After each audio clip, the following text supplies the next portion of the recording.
Hello and welcome to the News9 Plus show on the world's first news and current affairs OTT platform, News9 Plus. Independent India's greatest revolution was the Green Revolution, when we began growing all the food to feed our people. Now, India currently feeds over 81 crore Indians for free. This is the largest such program in human history.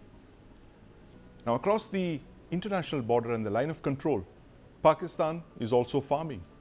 It is a home to a dozen UN-designated terror groups and hundreds of wanted terrorists on its soil. In the past, Pakistan has handed over 600 terrorists to the United States during the war on terror. These terrorists were handed over in exchange for bounties totaling millions of dollars. Now, this policy of handing over terrorists to advance foreign policy goals for Pakistan now seems to be back.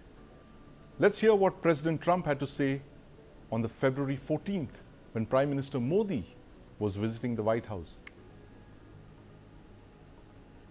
The United States and India will be working together like never before to confront the threat of radical Islamic terrorism, a threat all over the world, actually.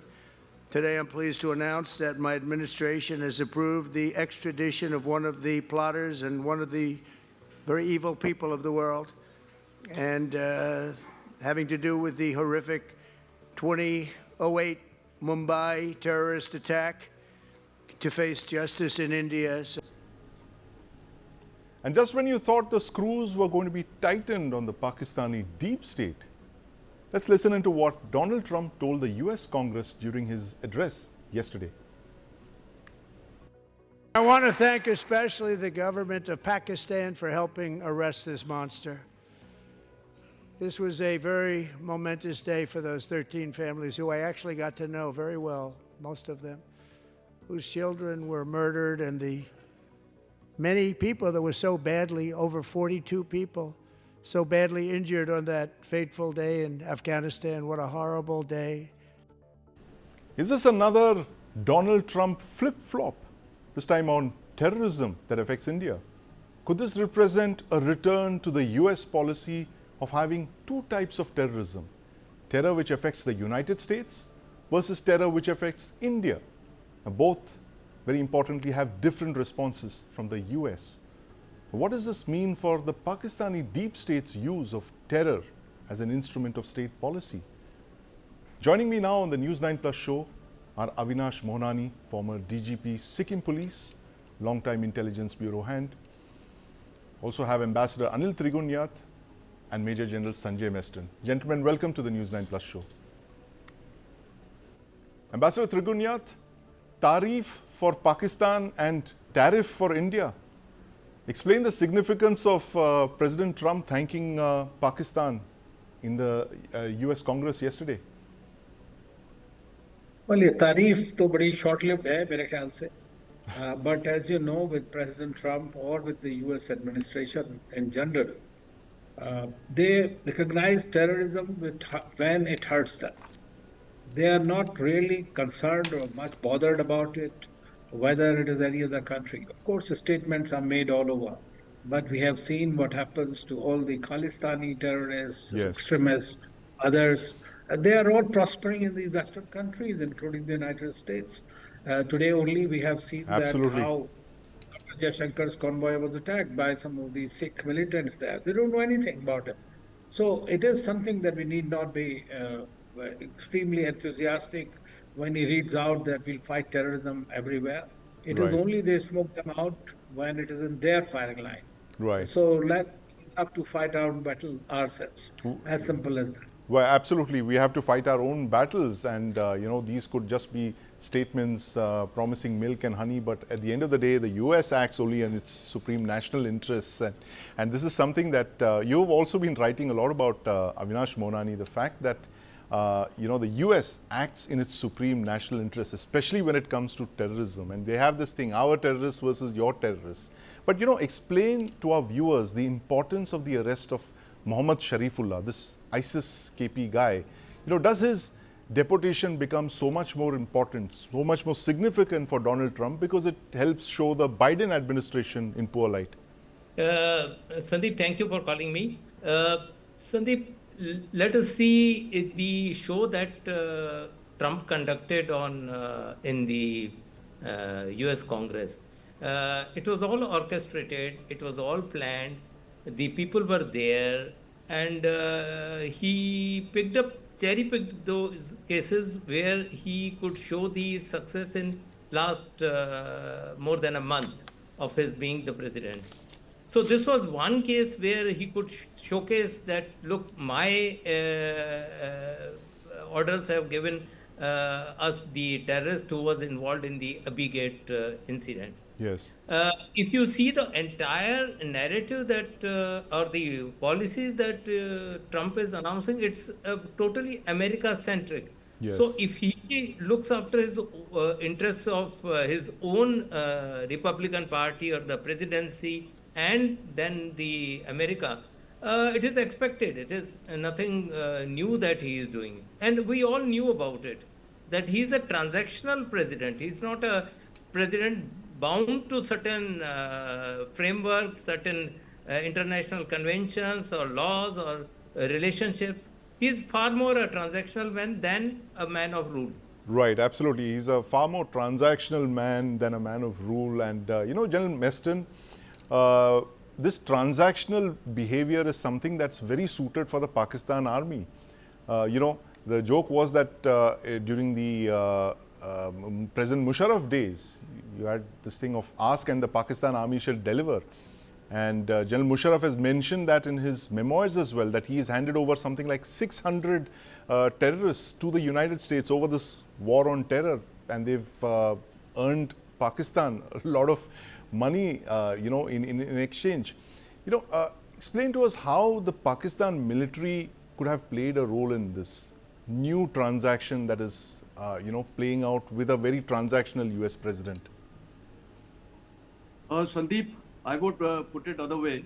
I think that the Pakistan deep state itself is very transactional, and their foreign policy has been based on exactly this. Yes. And I think your starting narrative was, farming of the terrorists. Yes. But if you just reverse the A and R, just make it RA, it becomes framing. So not only farming of terrorists, Pakistan is also framing innocent people as terrorists. And let me tell you, my intuition and gut feeling tells me that this person is a framed innocent person. Right. And he, the Pakistani deep state has apprehended him. He's a Pakistani. He would have been trained to reflect himself as a terrorist, trained in every manner, so that tomorrow when he's crisscrossed and questioned in the United States by the FBI and CIA, etc., they are also convinced Pakistan has that knack of fooling Americans. And let me tell you, when I was there in Afghanistan for almost 3 years, exactly this is what I saw. When I used to interact with the top generals of the Americans and UK and so many 52 countries were there. Let me tell you, I had to tell them that you all are being fooled, and they realized it. But somehow, Pakistani had that knack, and I can give you a large number of examples. The latest example I'll put you is, when President Trump was the president in Trump 1.0, he had the peace talks at the behest of Pakistan, Taliban peace talks with US, discarding the Afghan elected government. And Zalmay Khalilzad was put as the negotiator, as the American negotiator, and those peace talks resulted into a total failure. Yes. And this is exactly what General Mark, he had the chairman, Joint Chiefs of Staff, stated that this is going in a wrong direction because you're not taking the government of Afghanistan into the loop, and you're only taking Pakistanis and the Taliban. Right. So Americans have been fooled, and here also they have been fooled. Let me tell you, he is not a ISK terrorist. He has been framed as a terrorist, and lots of money would go to this gentleman, to his family, because I have seen Pakistanis, they have given their small children, boys and girls, to become terrorists, suicide bombers, because they're so short of money. And this is exactly what Pakistan is playing around. So Trump is also happy. He's announced it in the US Congress that he's got a terrorist. So this is a win situation for both of them, both extracting mileage from each other, but both, if I put it very bluntly, they are fooling each other, and they are being fooled, and the American nation is also being fooled. No one is questioning how Pakistan is suddenly apprehended. They can't apprehend TTP terrorists today. They have got Yes. no rights to even go inside Afghanistan. How can they apprehend this man and just give it in the last minute? So this is a big cover-up story. This is what I feel, and so this is how Pakistan is fooling Americans. This And is Americans a are also getting cover-up fooled. story, and it's framing and not farming, as General Meston says. Mr. Mohanani, there are tangible gains for Pakistan as well. It's not just those terrorist bounties that President Musharraf was getting in the more than 2 decades ago. The Trump administration has authorized something like $397 million for Pakistan to maintain its F-16 fighter fleet. And these funds, of course, they say will be strictly allocated for counter-terror operations to ensure that they're not used against India. But with Pakistan, they never keep their word. Are we back to this era of transactional militarism where not only are terrorists given, but the military gets substantial benefits in return, like the F-16 grant, the $600 million? My understanding is that right now the most important thing for Pakistan is that its narrative that it is fighting terrorism, it's a victim of terrorism, and it has a problem with the Afghanistan, and Yes. the Afghanistan is creating trouble, harboring militants, arming militants, and that is why the violence is escalating, ever escalating. I would Right. say it's continuously escalating in Balochistan and Khyber Yes. Pakhtunkhwa. Now, for them, the most important thing is that the US should buy this narrative. Right. That is why, if you see the tweet of Shehbaz Sharif, he Yes. said that look, we are working on counter-terrorism in the region, Yes.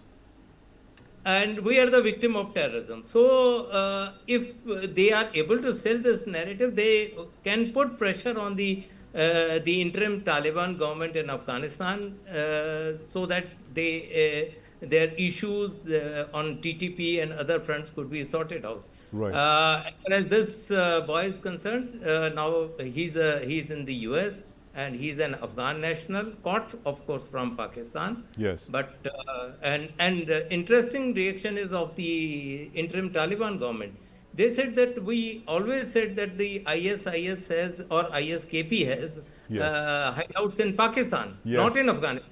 Right. So now henceforth the Americans should be looking for these people in Pakistan, not in Afghanistan. Right, absolutely. In fact, the Taliban spokesperson Zabiullah Mujahid is apparently given an interview with a local TV station where he's accused the Pakistani government of sheltering and training ISIS-KP. I mean, this is like the pot calling the kettle black. But, Ambassador Trikunyad, this point of there being tangible benefits for Pakistan in this whole game, it's no longer the terrorist bounties of General Musharraf, a couple of $1 million here and there. Pakistan seems to have got something substantial in return. Something like $300 million have been released by the Trump administration so that they can service their F-16 fighter fleet. So there are gains here for Pakistan as well. You think that these transactions that the Pakistan military has been doing kind of puts them back in the good books, and they're once again, as Avinash Monani was saying, they're playing the great game all over again? You see, Sandeep, we need to understand two things. Number one is that Pakistan uses terrorism as an instrument of its foreign policy. Yes. Now, against India, it is the cross-border terrorism, the 1,000 cuts and whatnot. As far as the other countries are concerned, it is the negotiating leverage that it has. Right. So with the United States, has been mentioned by my other two panelists, Yes. is exactly the same. I mean, they get carried away by this. At the same time, let us not forget that the CIA and the ISI have a robust intelligence exchange mechanism between Right. them.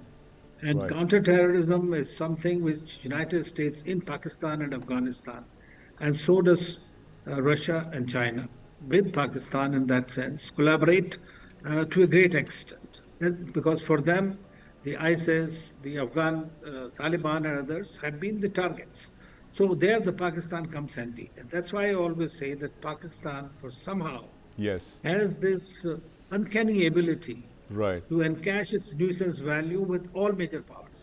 Right. So that's because for them, nobody Yes. else is their enemy except India. I mean, they Right. consider India as their enemy. Yes. So they want to go against us all out, and therefore they neutralize everybody else. So it's a small exchange.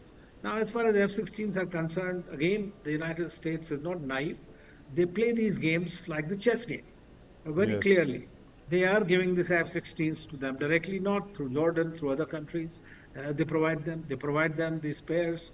They provide them millions of dollars. $500 million last time they gave for 50 million. Now you are saying $300 million more Right. for this. Now F-16 are not going to be used for terrorism, for Yes. God's sake. No, so the Americans know. Let us also understand in this today's world, it's good to be transactional. Yes. And we need to understand it. There are no bye-bye business. It's all transactional business.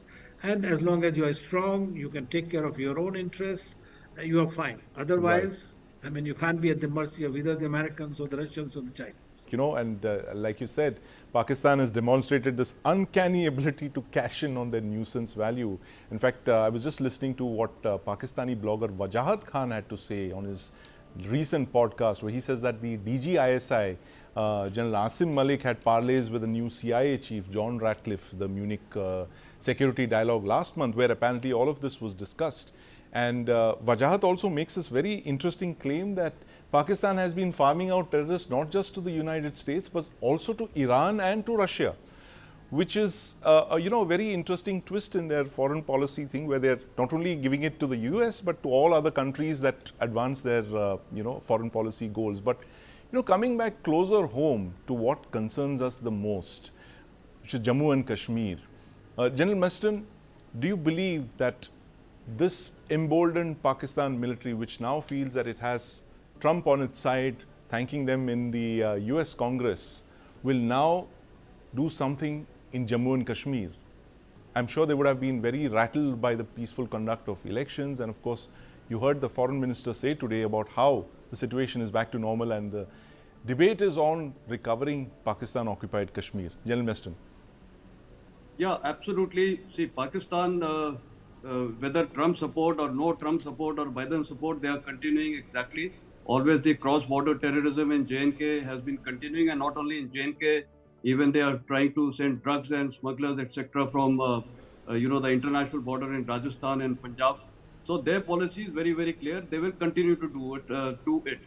We as Indians have to be very, very clear. We cannot accept this nonsense. I think some things we have to learn from Trump also. Yes. The way of Bangladesh, whatever is happening, we have so many Bangladesh immigrants in India. Why can't we take a stern action against these illegal Bangladesh immigrants? They are going to be a nuisance tomorrow in this country. Similarly, whether it is in Kashmir, J&K, Pakistan, Punjab, all these people, you remember that one lady had crossed over with 4 children Yes. through the Nepalese border, Yes. and she got married to an Indian, and the kind of Aadhaar cards we are giving to everyone. I think we need to revamp our thing, and we need to be very, very stern on this illegal immigration and take stern action. And Right. of course, on the borders, we need to be very, very, I would say, prepared. We should not be surprised the way Hamas surprised Israel, despite the best of electronic and all kinds of devices they had placed. So we have to be very, very cautious. Pakistan will continue to do this game. I think India also needs to do exactly. We need to go inside their territory. We need to punch them hard. We have to do something and start thinking of even regaining POK, because we need to be firm. Let's, Yes. if Trump can talk about 51st state of Canada or Greenland, why can't we talk about reclaiming our own land? That is our own JNK. I know it is difficult, the POK. Let's retake it. It is difficult. It's not easy, because Yes. the military operations in these terrains are extremely difficult. But where the political will, the national resolve is there, everything is possible. Once and for all, we have to stop it. And I think the biggest concern now is Bangladesh, whatever is happening, and Yes. they are now trying to burn our northeast. So Indians have to be on the guard, and I think we have to be very, very firm as a nation. Yes. Our intelligence agencies, intelligence is extremely important in all these aspects. So our intelligence has to be revamped. Right. Our NIA is doing a good job. But I think the local intelligence agencies all across the borders, we need to be geared up. And I think Bangladesh borders are very a matter of great concern. So we need to wake up. They will continue. Pakistan will continue. Trump or Biden, anyone, they will continue. And we have suffered on that account. Right. And so therefore, Absolutely. Need for vigilance on the border. But Avinash Monani, this factor of the Pakistan deep state and obsession with Jammu and Kashmir, do you believe that the recent events where it looked like they were under the scanner for a while by the Trump administration with that statement on the February 14th, but now they seem to be off, they seem to be in the good books of the United States. How does this alter the way the Pakistan army looks at Jammu and Kashmir in 2025? Yes, Sandeep, they would try to create more trouble there in Jammu and Kashmir. And they will test the limit to which they can go with the Trump administration. Now that the Right. Trump administration, they have earned some brownie point on Yes. this issue of Sharifullah. So they would push the envelope a little more, and we may see more infiltration this year as the passes open in the summer, and that possibly may lead to an escalation in the number of terrorists infiltrated and consequently the violence there. But one interesting thing that I would tell you that while the Sharifullah, who is the Afghan national who has been Yes. extradited to Pakistan, the person who blew himself up, Abdul Rahman Al Logari, Yes. on that fateful day, was extradited by India from Delhi Right. in 2017.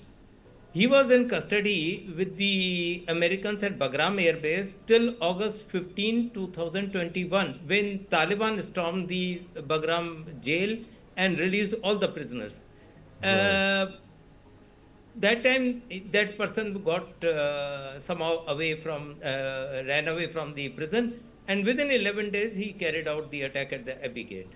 Right. So this is actually the cooperation between the CIA and the RNDW, and then this incident of Sharifullah being sent to US is a cooperation between CIA and the inter-services intelligence, because Ratcliffe had spoken to General Malik, the DGISI, Yes. about the need to apprehend the person Sharifullah. The input was given by the CIA, Right. and in a joint operation, they apprehended him from there. So, and now, if it is to be believed, the FBI charge that has been brought, Sharifullah was also involved in some way, I would say, to the attackers of the Moscow theater. Yes. So its ISKP is not specific to Afghanistan or Pakistan or Iran or Moscow.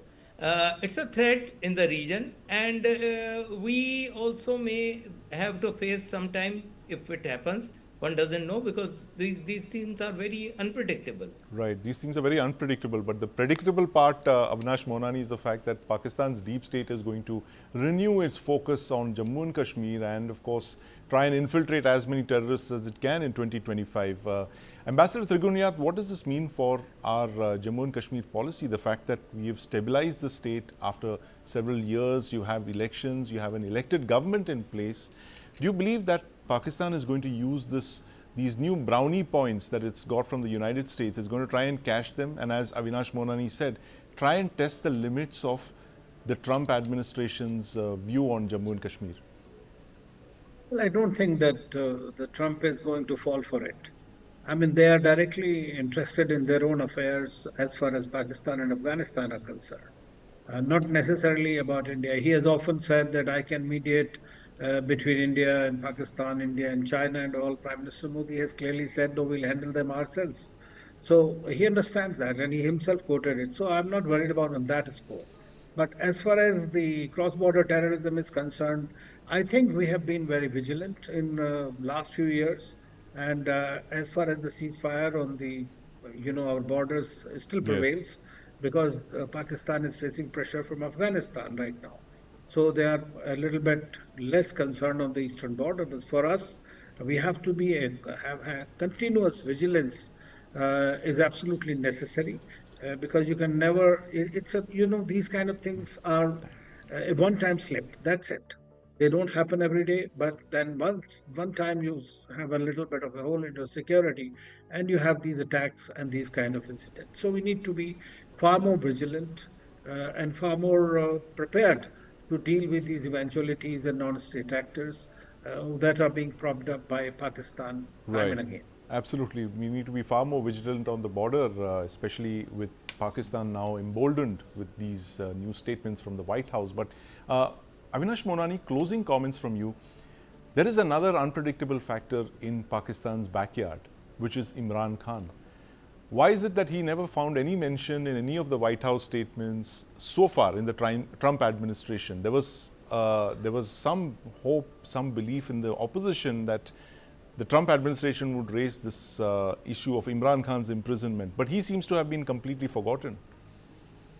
Look, this was the hype built by the Imran Khan supporters.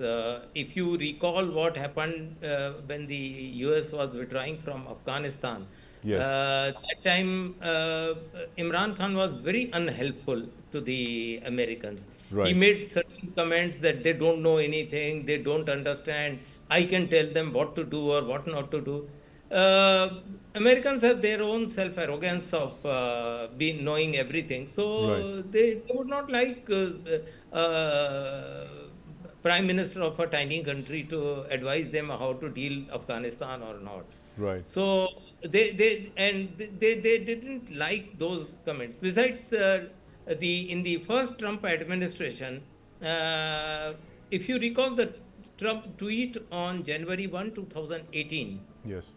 that after receiving $33 billion in aid, Yes. Pakistan has given us is the lies and deceit. Yes. So if they get out of that, that is a big achievement for the Pakistanis. Absolutely. Then at least he's not doing it. Number two, Imran Khan is a very popular leader, and Yes. everybody knows that the elections on February 8 last year were rigged. So if Asim Munir and Shahbaz Sharif can somehow ensure that there is no tweet from the Trump about Imran Khan, that is Right. another big achievement for them. Right. Right. So it's a very pleasant thing that has happened to them. It's not only the Trump congratulated Shahbaz Sharif, the Mike Waltz also called Ishaq Dar. He thanked Ishaq Dar on behalf of the president. So Pakistanis are delighted, absolutely delighted on what has happened.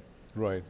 The Pakistanis And are as long absolutely as delighted. he was an Afghan Yes. national, it doesn't have the domestic ramifications also. Right, absolutely. And it seems to be a temporary win, as Ambassador Trigunyat was saying, for the Pakistani deep state.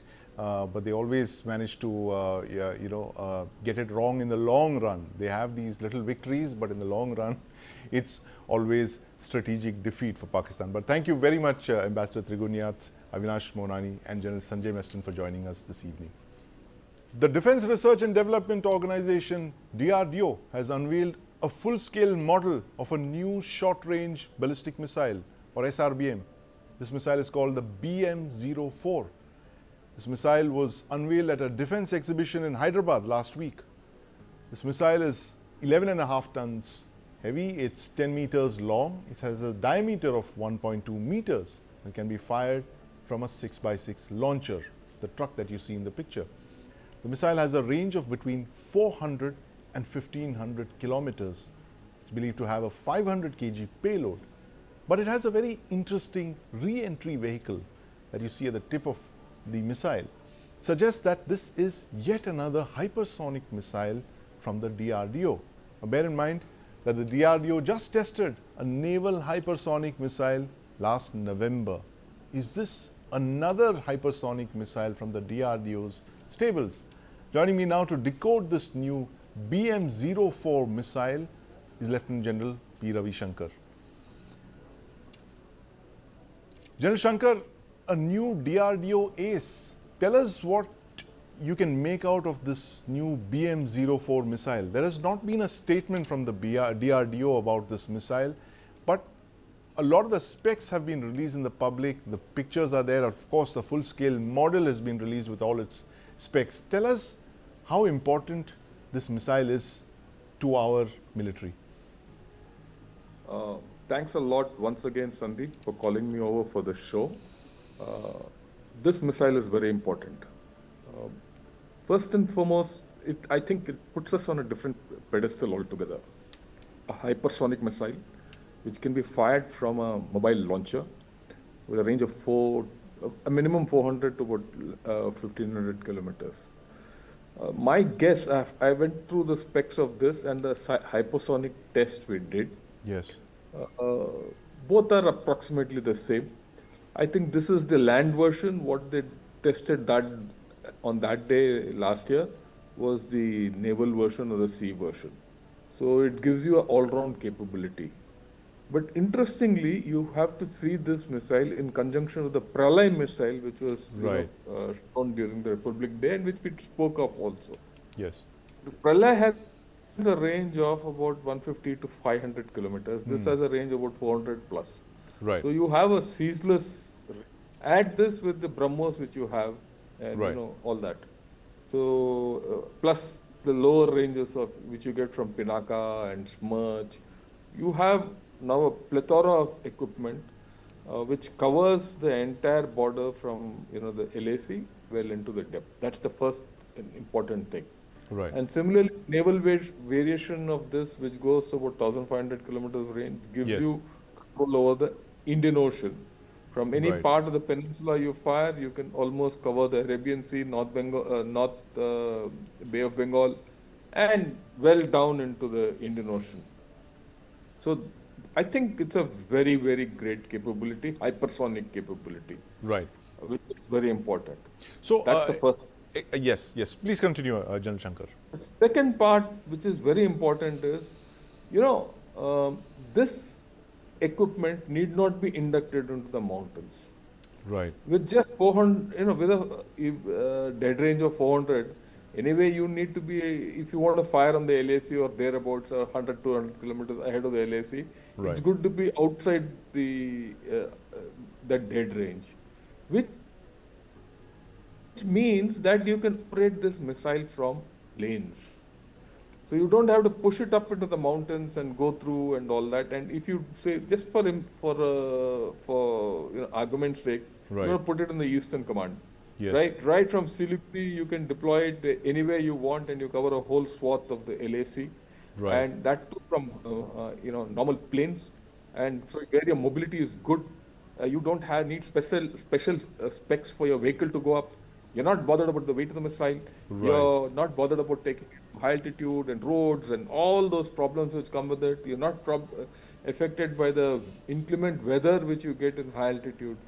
So I think this is a great capability when you have to look at it from the larger sense. Right, absolutely. Very important observations, General Shankar. The fact that you don't have to actually deploy this missile in the mountains, and you can actually fire it from the plains. And you've also told us that this is actually a China-specific missile. This is meant to target the PLA on the Tibetan Plateau and beyond. Yeah, I think so. I mean, that's the way the range and the specs of the missile makes me think this way. I can use it this way. As a gunner, I will think this way. And what's more, I can reach into the operational and the strategic depth of Tibet. And Tibet has very few roads. Right. And the main roads which are opposite us, if you can cover them from your own side, that too from the plains, I think it gives you a tremendous advantage, and that too a hypersonic. Right. And that too with a re-entry capability, which is, I think, very good. Right. So explain for our viewers, General Shankar, why a hypersonic missile? Why wouldn't you fire a normal ballistic missile from the planes with a range of about 1,400, 1,500 kilometers? See, the thing with the hypersonic missile is that it can penetrate the enemy air defense systems clean. Right. It's very difficult for the enemy air defense systems or the tracking systems to latch onto this missile and then fire a counter missile and then track it and all that. Because if you are firing at Mach 5, Mach 6, and there's a boost glide capability from what I made out of the specs. Right. Now, if you have terminal trajectories at Mach 5, Mach 6, the interceptor has to be at Mach 8, Mach 10, Right. which we don't have. So you penetrate their A2AD systems completely. Right, absolutely. Very And, important capability when you want to penetrate the enemy's A2AD capability, which is the air defense bubble that exists on the Tibetan plateau. And you know, Jan Shankar, I've heard the Air Force talk about this very dense AD bubble that's been set up on the Tibetan plateau. You know, a lot of radars, interlocking radars with interlocking fields of fire, missiles, all of this heavy A2AD, which makes it really difficult for the Air Force to operate along the Tibetan plateau. You know, while the Air Force has a natural advantage of taking off from the plains, they will find it very hard to penetrate this A2AD bubble that you mentioned. You know, so does this hypersonic missile, this new one, BM-04, does it offset our fighter strength shortfall? The fact that, you know, we can now target the positions along the Tibetan plateau using the missile rather than sending manned fighter aircraft? Yeah, first and foremost, any capability of this kind is you know, it actually reinforces your fighter capability. Right. You operate in conjunction with each other as a pairing system, you know, manned unmanned kind of a philosophy. So that's the first thing. So it gives you options. The second point which you made is, you know, it offsets your shortage of manned aircraft. Right. We all know that our aircraft is not coming online.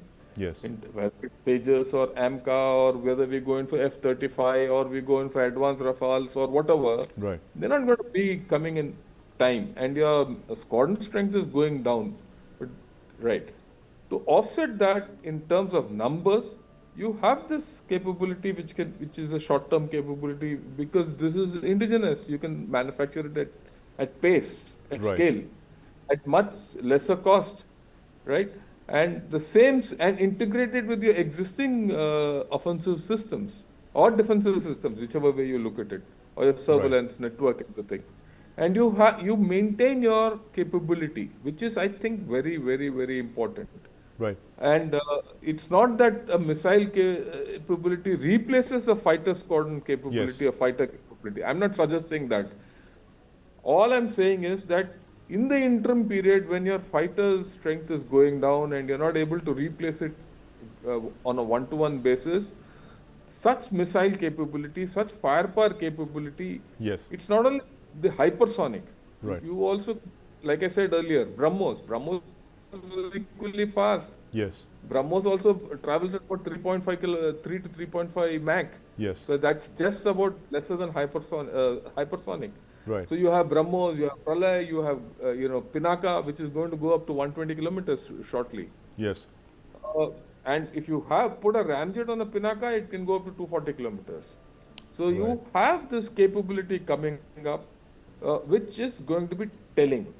Right. And what it gives you is a huge deterrence capability. The Right. Chinese will have to think very hard before they try any misadventure, once these capabilities are transformed into actual deployments on ground. Right. So, you know, Jan Shankar, this missile that we just saw is a model. Like you said, it's a firing, it doesn't seem to be an actual missile. It's a firing prototype, a model of a full-scale model of a actual missile.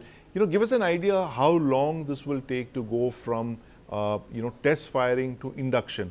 Now, we've just tested one of those hypersonic missiles in November. That was the naval variant. If this is the land version of that naval variant, how long does it actually have to take to get inducted into the Indian Army? Okay. Look, the naval version has been tested. The basic vehicle has been tested. There's nothing more to invent in that. The same thing will be fired here. It's only that certain modifications will be made, and you need to find a launcher on which you mount it and you fire it. So if now that's already 1 year down the line, and my view is that if you want to go in for firing and testing and all that, maybe the basic, you're very clear about your hypersonic system, it will take you a couple of years. That's the a rough estimate. And within a year or two of that, you can deploy them. Right. So when you say a couple of years, are you talking of 4 and 5 years or even shorter timelines? See, at this point of time, you have the capability of your technology is established and you've done the testing. So if you are smart and you do parallel, keep testing, keep developing, and parallelly start going for production, which has been the case for most of our systems. Then you are in a different lane. Maybe in a hurry, you can do it within 3 years, 3 to 4 years. If it pinch comes to a shove kind of a thing, then go do it in within a couple of years. You do it at accelerated pace, 2 years. But I don't think we are in that kind of a situation as of now. Right. So it can be done, it can be fielded in a very short period of time. Less than 5 years is what you're saying. 5 years. What has been the experience, General Shankar, worldwide for hypersonic missiles? The Chinese have them. The Russian Federation has, of course, demonstrated 2 of these missiles in combat in Ukraine. What is the general understanding of the utility of hypersonics globally? See, China has been using it as a carrier breaker. Right. They are using the naval version extensively, DF-17s and DF-21s, because they want to hit the carriers at in the Western Pacific. Right. Okay, that means you need a high degree of accuracy. While China has demonstrated this capability of firing a hypersonic with FOBs, which is a very crucial capability. It puts them in a different league altogether. But they have not been able to give that kind of a precision which you need for hitting a seaborne target. Okay, that might take a little time. But having said that, that same capability you can deploy against land forces also. So they have this capability, and probably they are ahead of us by about a couple of years. There's no news of their deploying this hypersonic capability against in Tibet. So, but I wouldn't be surprised if they come out with one, because the fact is that they are at a disadvantage in terms of aircraft. So they would have worked overtime and deployed it. We wouldn't know. We at this point of time, like I said, overall air power, there's a balance. We are better off on fighter aircraft. Yes. They are better off missile systems, and vice versa. But give 2-3 years more in the advances which we have made, and if Tejas comes in and we get this 404 engine and 414 engine, and things go as scheduled for our fighters, and missile technology, we just have to invest into the production part. The technology development is already there. That's a sunk cost which we put that cost not now. We've been putting the technology cost in from the 80s, late 80s, ever since I was there in the IGMDP in 1988. So that's not much. So we can do it at scale and pace. So I think we are on a good track. I think we are in a good space in this position. My view is that we need to do more for integration, ISR, space. Those are the things that I think we need to really focus on. We need to focus on AI-based, domain awareness, which is very important in this kind of a situation. The faster we do that, the better it is. Right. When you say integrate ISR, it's basically the sensor shooter link needs to be strengthened. Yeah, the sensor shooter link. Because see, these targets are going to be in depth. It's not going to be that you're going to get the target easily. So you have to acquire the target, and you have to hit the target at the time you need. You can hit a target anytime, but all these targets, when you hit, the effect is time specific. So you have to be very clear when you're hitting it and why you're hitting it. And that is the deterrent capability you can put in. Okay. So if you want to interdict the area and seal off an area so that there's no ingress or egress, you have to do it at the right time, at the right place. And that capability you'll only get if you have good ISR. Right. And that ISR also has to be a mix of human, special forces insertions, UAV, space, electronic methods. There may be a whole lot. That's a huge chapter. As much as you develop your rockets and missiles and all that, that story has to come up, and I think we are not yet put that in place, and we are not we're not at, I think we need to do a lot of work on that. We need to do a lot of work on that indeed, General Shankar. But thank you very much. Very scintillating observations just on that missile, model that we just saw.